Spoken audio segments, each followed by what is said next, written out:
Hello, it's Andrine, a Jewish American priestess, and today I am coming to you on the new moon of Nisan. It's spring, and this is the first month in the Hebrew calendar. I've refreshed my altar, and I'm going to give a reading today about the month of Nisan that is coming in right now. We celebrate the first of Nisan today, I believe, and the new moon actually came in on Saturday with a full partial solar eclipse. We weren't able to see it here in my area of the world, but you can still feel its reverberations. We've also had some planets doing a variety of things. I'm not a big astrologer, but I know that currently Mercury is in retrograde, which is about communication and challenges in communication, particularly breakdowns in technology, etc. And additionally, we've had Venus in retrograde for some period of time, and then it just swapped out of retrograde today, Venus being the planet of love. So a lot of stuff going on astrologically.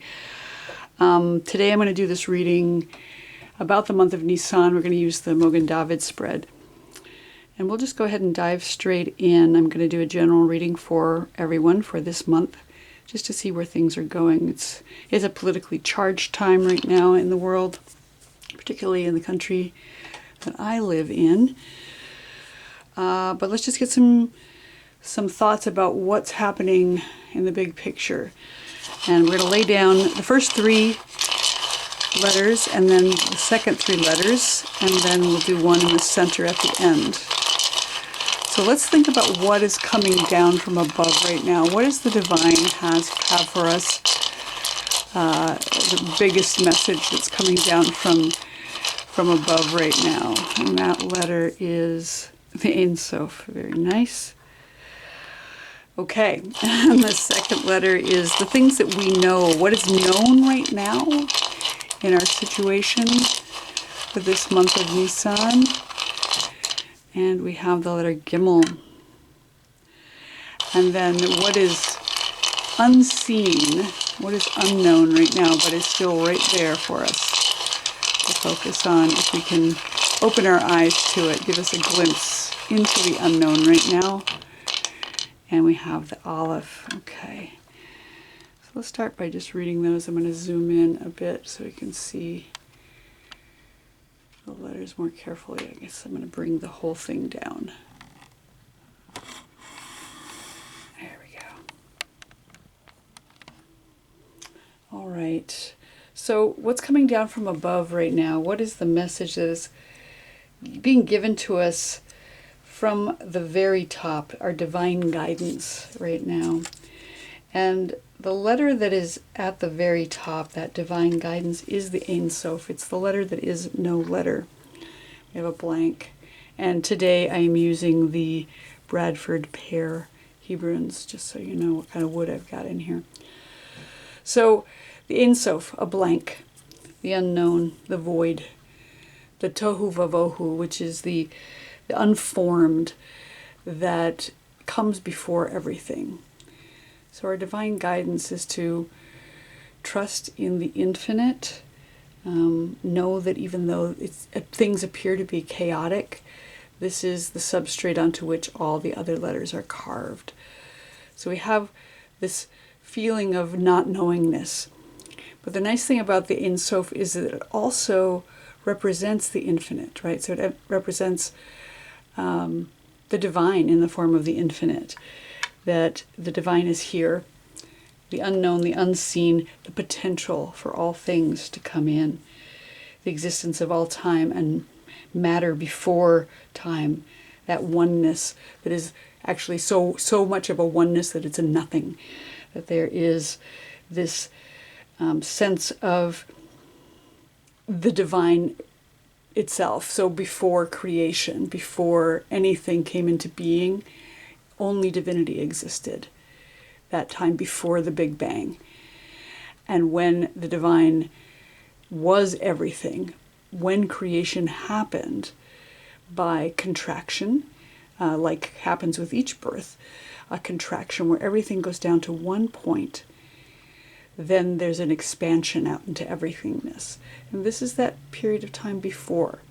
So this idea of tzimtzum, this idea of contraction and bringing fully in on oneself, but knowing that the vastness of everything exists within, this idea of beingness, that potential for all things to be, everything we were, are, and will be, is held within the Ein Sof, that without end. So there's a primordial chaos right now. There's a little bit of a cosmic void and chaos that is unformed. And there's my random chime saying, bing, yes, this unendingness is where we are right now. And our message from the divine is, know that everything is made up of divinity.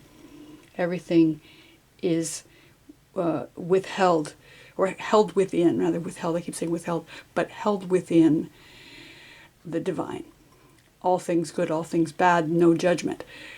That before we have any separation of light and dark, good and bad, we just have the oneness. And that's our message coming down from above. Then we move into the position of what is that which we know right now? What is it we can see right now? And we have Gimel. Gimel, which is a foot or a camel. And it's the number 3 in Gematria. It's that sound of G or J. And it represents walking forward. It looks a little bit like a boot. So you have this walking forward that's happening. Forward movement is happening. Gimel is also considered to be the binary transformation of good and evil, which is from the Sefer Yetzirah, the book of creation, which talks about the creation of the universe using the letters. So we have this sense of a binary of good and evil. There's a continuum that happens. This first division of, like I said, light and darkness out of the void. Also from that comes good and evil. We tend to perceive good as being light and darkness as being evil, but that's a human construct on top of it. Good and evil is this construct also. Sometimes it's defined as peace and evil. The translations are challenging. Peace is shalom. Shalom, which also means wholeness. It's not just an absence of war, but it's that wholeness. And evil then being the contrast to shalom would be brokenness. So wholeness and brokenness, wholeness and wickedness. And this is the number 3, and there's these, the 3 is kind of the first stable structure, like a tripod. Also, there are 3 mother letters in Hebrew, so we have those senses of the creation elements of fire, water, and air, which come together to form creation.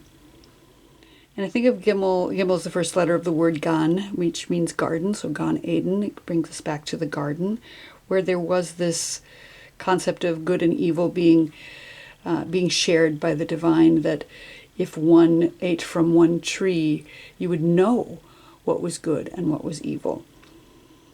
It is affiliated with the planet Jupiter, so it rules over the planet Jupiter in the sky, according to the Sefer Yetzirah.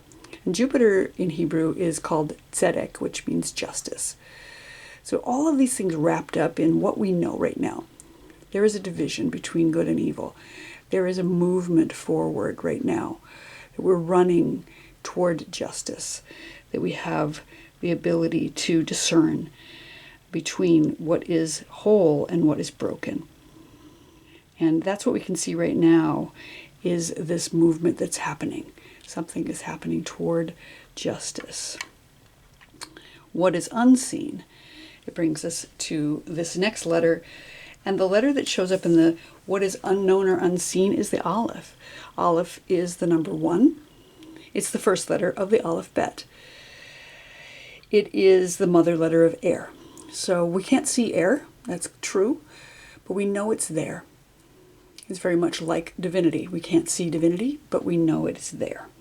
It's the thing that gives us life and breath.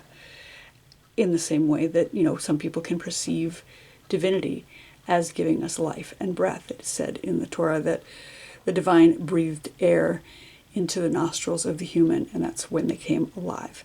So this unseen power that is air, which just generally keeps us alive, and we don't think about it very much. But when it starts to blow, when it starts to be turned into wind, or when it disappears, we notice. Aleph is the number 1, and so to that extent it also refers to the oneness of the divine. So after the chaos of the Ein Sof, we come to Aleph, the number 1.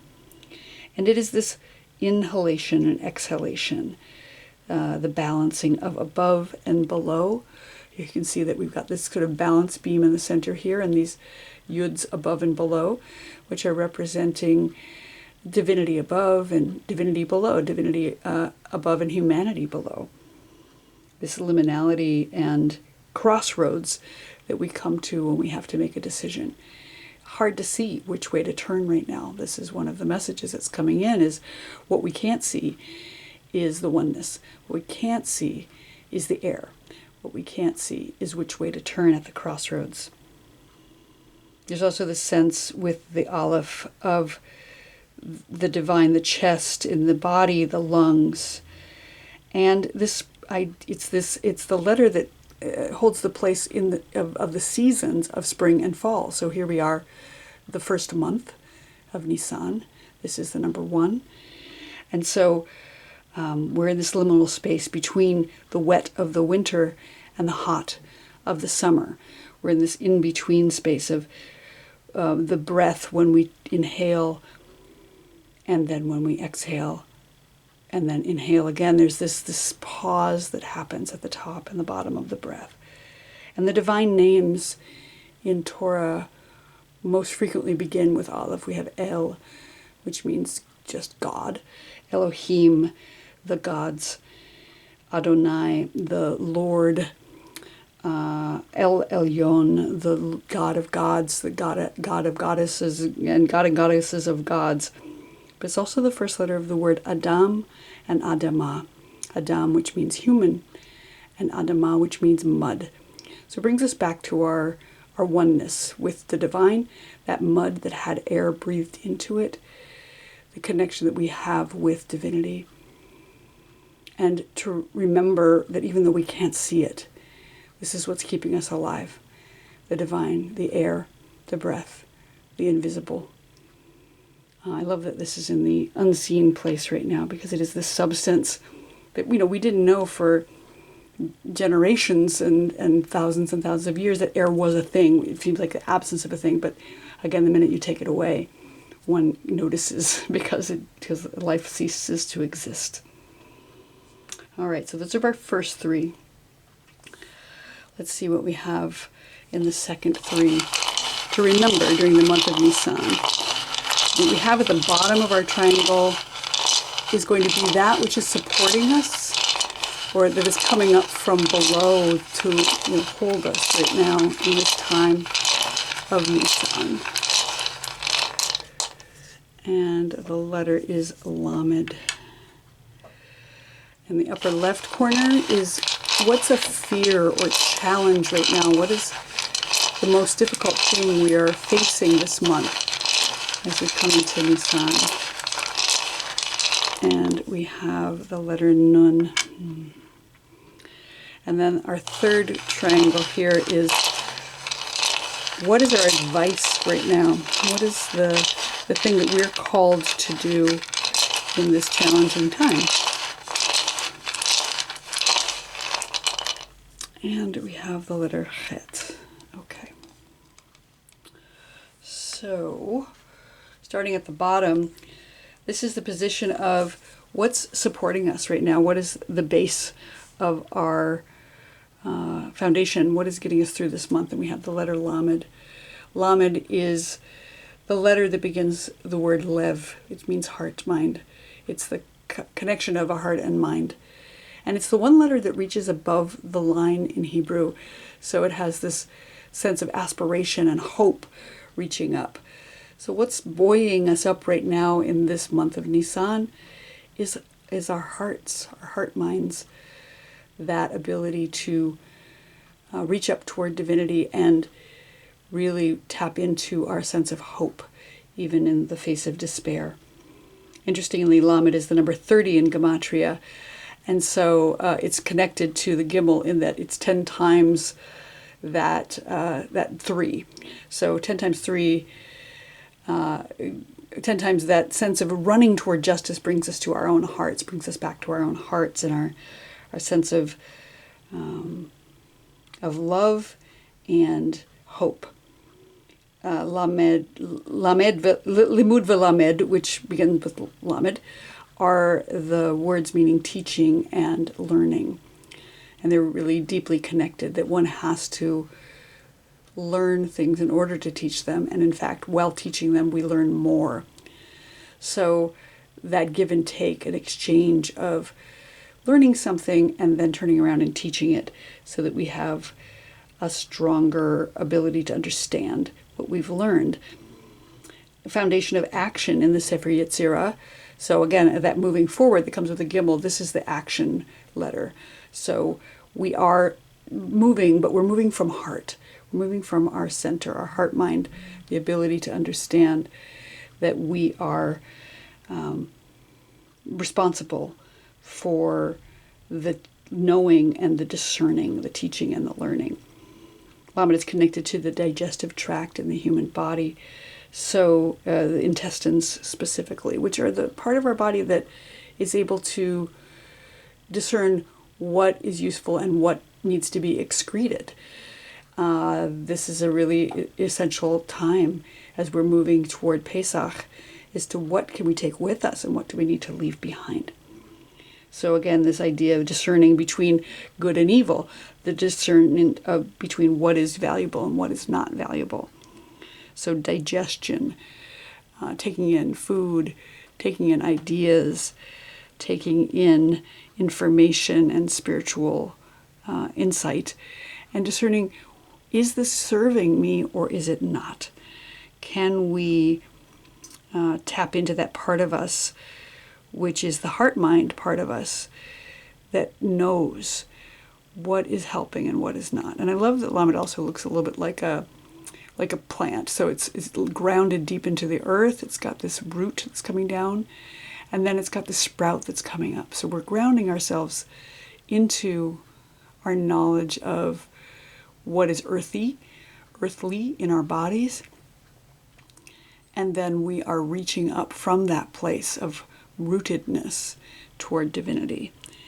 This is the thing that is going to support us this month the most. The idea of heart, the idea of discernment, and this concept of being able to discern between what is useful to carry with us and what do we need to release. It looks a little bit like a digestive tract. We're taking in food, we're digesting it in the center, and then we're excreting what is no longer necessary and composting it back into something that could become useful in the future. And reaching up with hope, of course, toward divinity. I love that in this position of support right now. In the upper left corner, our fear or our challenge in this month is the letter Nun. Nun is the letter that begins the word Ne'aman, which means humility. And it looks a little bit like somebody who's kneeling down, has their head bowed. So it's about this idea of being humble.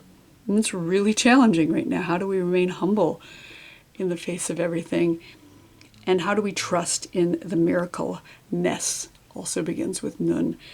How do we trust in the fact that miracles are happening? How do we remain faithful when things are challenging? As we, again, historically, we celebrate this month as the release of slavery from Egypt as we come into Pesach. But we need to remain humble when we walk out of Egypt, when we walk out of the narrow place of being enslaved.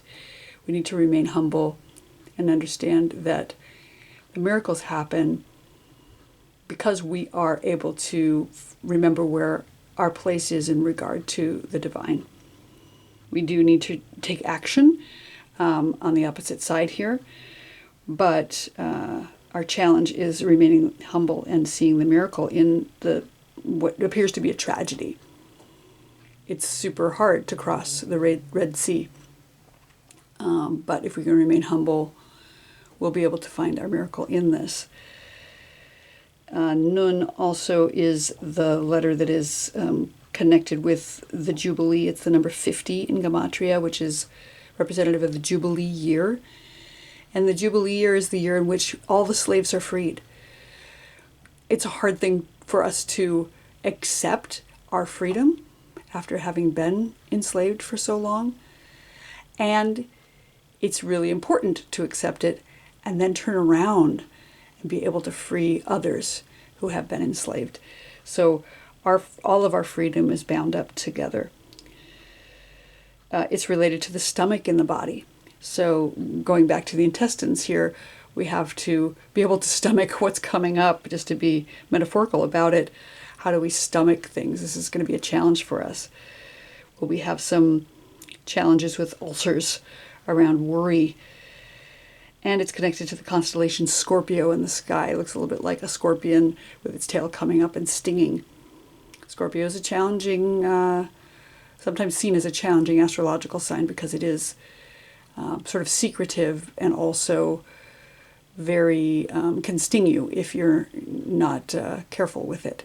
So, but if you are the Scorpion, well, that's a little bit safer, perhaps. And so I think about Nun as being contemplative, going into a hermit mode. And it may be challenging right now in this time when action is being called for in a lot of things politically. And you'll maybe notice also, if I bring these two together, you can see that Gimel and Nun look, that it looks like Gimel has a Nun within it. If you take the tail off, you're basically having a Nun with a Yud at the back of it. So Nun is humility and Gimel is action. So this is sitting in contemplation and this is stepping forward. So once we get the Yud, which represents the seed or the spark or the divine itself, or the Yud He Vav He, at our back, at our heels, then we can propel ourselves forward. But the challenge is to continue to remain humble even when we step forward. So this is our fear or our challenge. Our fear is the miracle won't come. Our fear is that we won't be able to remain humble. And our challenge is seeing the miracle when things are challenging and trusting that the miracle is going to happen and remaining humble right now in this period of time. Our advice for this time as we're coming into the month of Nisan and dealing with our humility and our miracles is the letter Chet. And the letter Chet is the letter that represents the word Chai, meaning life. It's the first letter of the word Chai. It's also the first letter of the word Choshek, which means darkness. And Choshek is the first word in Torah where Chet shows up. So it's a really important word when a letter shows up the first time in Torah. And again, like I said, sometimes people perceive good as light and darkness as bad, but that's a human construct. Darkness is just darkness. It's just half of our day, right? We have day and night. Both are valuable and important and essential. In fact, we cannot see light if we do not have darkness. And all life begins in the dark. All the wombs are dark inside. So we have this admonition here. Our advice is to live. Hold on to life, preserve life, embrace the darkness, look at the shadow. The other part about Chet, which is super interesting in this context, is that it's the number 8. So it has that infinity loop symbol, and it's saying trust in the infinite. And here it brings us back up to the infinite in the Ein Sof, the idea of that unendingness. It's the foundation of speech in the Sefer Yetzirah. So maybe we are advised to speak out when we feel like we can. Chet is about contracts and commitments. It looks a little bit like a chuppah, a marriage canopy. So maybe we need to look hard at our contracts and our commitments, those things to which we have tied ourselves, and decide what is bringing us life. What is the darkness showing us right now? It's connected to the constellation of Cancer, which is the sort of comes at the end of the Omer in the summertime, which is the crab, which holds on to things, grasps onto things. So, and interestingly, it's also the gullet in the body. So, what are we swallowing? What is it we're taking into our mouths, into our throats? How can we release our throats and speak more clearly? Our advice is to, speak out, embrace life, examine our contracts and our covenants, look at our shadow selves, and speak as we need to, open our gullets, and then we move into the stomach and then into the intestines in these variety of body parts here today in this reading. Maybe it's also about eating. As we come into Pesach, we have traditional foods that we use to remember our story, our history, and how all of our justice is tied up in the justice and liberation of others. So our advice here, speak forth, cherish life, wrestle with the shadow as need be. And then let's do one more for the center, like a general outcome for the month of Nisan. What have we got that is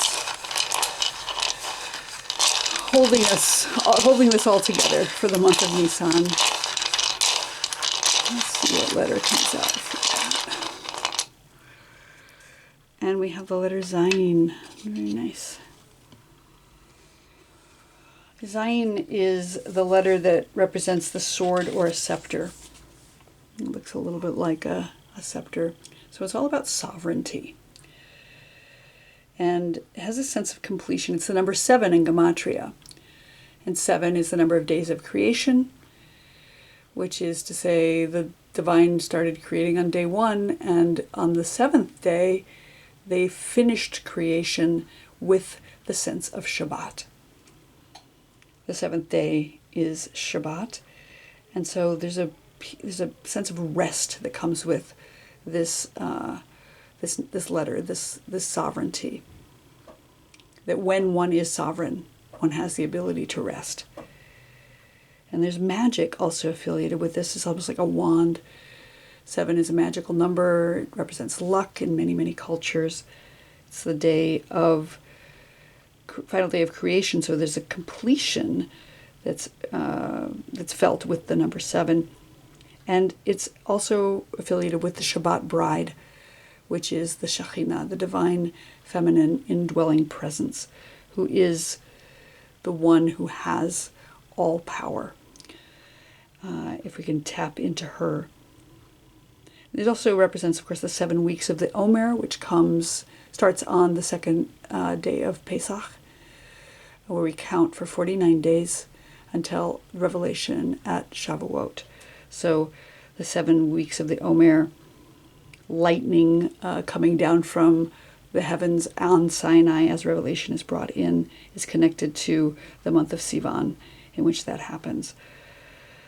So there's great power coming in, and this is appropriate because the first of Nisan is affiliated with the New Year of the Kings. There are 4 New Years in Hebrew, in the Hebrew calendar.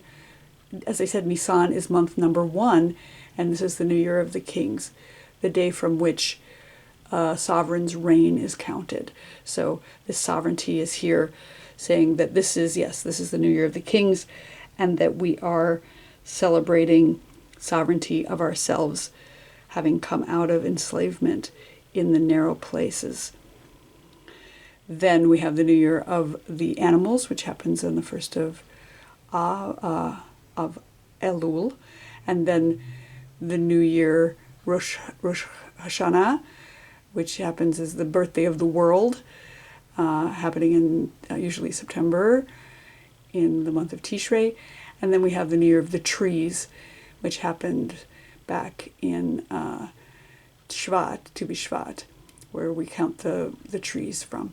So here we are in the New Year of the Kings with the sovereignty, the number 7, the sword, the scepter, magic, completion, and the Shekhinah, the Shabbat bride. Really lovely reading for the month of Nisan. Just to overview, at the top we have what's coming down from the divine is the Ein Sof, the unknown, the void, the potential for all things, and the infinite herself.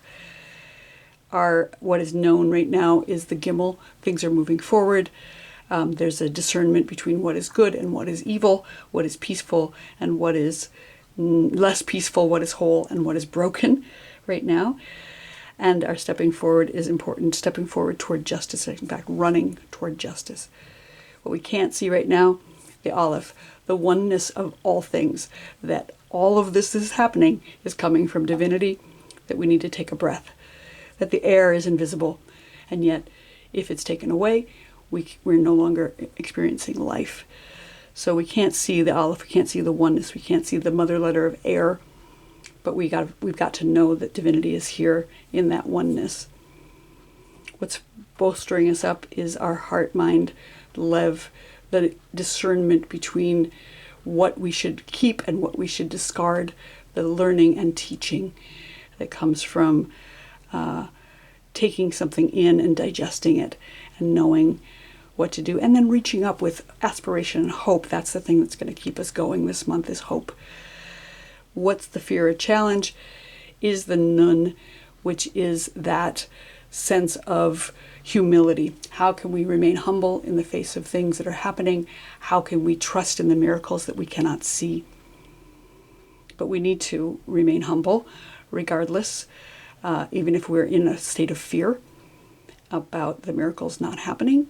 And that will bring us through. And the way to do that is to embrace life, is to hold on to Chai and to face our shadow, to examine our contracts and commitments and discern what's worthy of holding on to and what do we need to let go of. And then trust in the infinite again, that infinity loop with the number 8, which brings us again back up to the Ein Sof.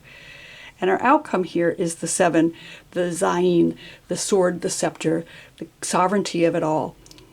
That there is the indwelling presence of the divine right here in us, and that we have the ability to rest once we grasp onto that sword, that scepter, and our own sovereignty in this coming month.